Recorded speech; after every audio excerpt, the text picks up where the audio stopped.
আমার না ভাবতেই অবাক লাগে কোন ব্যাপারে? যে একটা সময় তুমি সারা দিন রাত মায়াদের পিছে পিছে ঘুরতা, মায়াদের সাথে ফোনে কথা বলার জন্য পাগল হয়ে থাকতা, আর আমি তোমারে কি পিটানটা পিটাইতাম। আর এখন তো তুমি মেয়েদের সাথে ফোনে কথা বলা দূরের কথা, ফোনই ইউজ করো না। কত পরিবর্তন হয়েছে তোমার। আসলে তুমি ঠিকই বলছো। একটা সময় এসে ভেবে দেখলাম এগুলো করে আসলে লাভ কি, শুধু শুধু সময় নষ্ট। আর তাছাড়া আমার জীবনে সবকিছু তো তুমি, তাই অন্য মেয়েদের পিছনে ঘুরে ঘুরে সময় নষ্ট করে লাভ আছে বলো? আচ্ছা তুমি বসো, আমি তোমার জন্য চা নাস্তা নিয়ে আসি। আচ্ছা যাও। দেখছো এই উপরতলার সিমি ভাবে আজকে কি করছে? কি করছে? আজকে আবারও তাদের বাসার সমস্ত ময়লা আমাদের বাসার সামনে রেখে গেছে। এই মহিলা না, এই মহিলার দিন যত যাইতেছে তত খারাপ হইতেছে। তুমি একটা কাজ করো, আমাদের বাসায় যত মহিলা আছে সব নিয়ে এসো, যাও। আনতেছি।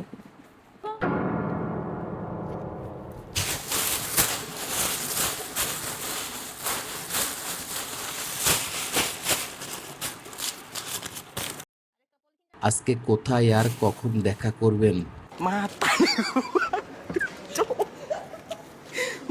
সিম সিম রেস্টুরেন্ট, আমি ওইখানে বসে থাকবো বিকেল 5টা বাজে।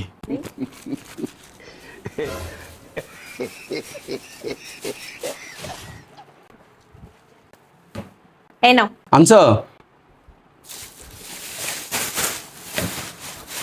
কি করবা তুমি এখন এটা? সে যেরকম তার মহিলা আমার দরজার সামনে ফেলাইছে, আমি এখন আমার মহিলাটা তার দরজার সামনে যা ফেলা দিয়ে আসবো। সেটা না হয় বুঝলাম, কিন্তু এমন কতদিন চলতে থাকবে? যতদিন না তার আক্কেল না হয় ঠিক ততদিনই। আমার না এগুলো ভাল লাগে না, আর অসহ্য লাগে। শোনো, যে যেরকম তার সাথে ওই রকমই করা উচিত। ঠিক আছে, যা খুশি করো।